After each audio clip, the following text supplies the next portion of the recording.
Hello everyone, good morning, welcome to my channel Rishi's world. তো দেখো, আজকে ঋষিকে ব্রেকফাস্টে দিয়েছি সুজি, আর সুজিটা রেডি করে আমি ওকে খাইয়ে দিয়েছি। আর আজকে যেহেতু মাম্মা বাড়ি নেই, মাম্মা গেছে মামার বাপের বাড়ি, তাই জন্য ঋষিবাবুর মনটা একদম ভালো নেই, তাই আমার কাছে খুব ঘ্যান ঘ্যান ঘ্যান করছে। আমি ওকে দিয়ে আসলাম দাদার ঘরে খেলতে, দিয়ে দেখছি দাদা দাড়ি কাটতে বসেছে। ব্যাস, এই দাদাকে গিয়েই শুরু হয়ে গেল ডিস্টার্ব করা বাবুর। দিয়ে দাদার ঘরে খেলতে দিয়েছে, আমি ওর লাঞ্চটা দুপুরে রেডি করছি। আর লাঞ্চে আজকে দেবো আমি ওকে শিং মাছের ঝোল। শুধু ওকে না, আমরা বাড়ির সবাই আজকে একটু শিং মাছের ঝোলই খাবো, হালকা পাতলা আর কি। 5 ফোড়ন দিয়ে তেলের উপর, তারপর জিরে গুঁড়ো, হলুদ গুঁড়ো, নুন এসব দিয়ে কড়াইয়ে কষিয়ে নিয়ে কুকারে সিটি মেরে ঝোলটা আর কি আমি রেডি করছি। তার মধ্যে এদিকে ঘরের মধ্যে অনেক খেলনাপাতি বাবু আমার ছড়িয়ে ছিটিয়ে রেখে দিয়েছে, সেগুলো গোছাতে গেলাম। গোছাতে গিয়ে দেখছি আমার কিছু এদিকে রান্না, তার আগে রান্নাঘরে কিছু বাসন আমি খুঁজে পাচ্ছিলাম না, কিছু জিনিস।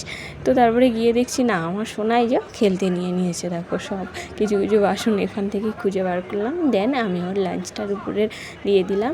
লাঞ্চে ছিল ভাত, একটু শিং মাছের ঝোল আর টক দই, শসা। দেন আমার সোনা ঘুমিয়ে গেল। টাটা।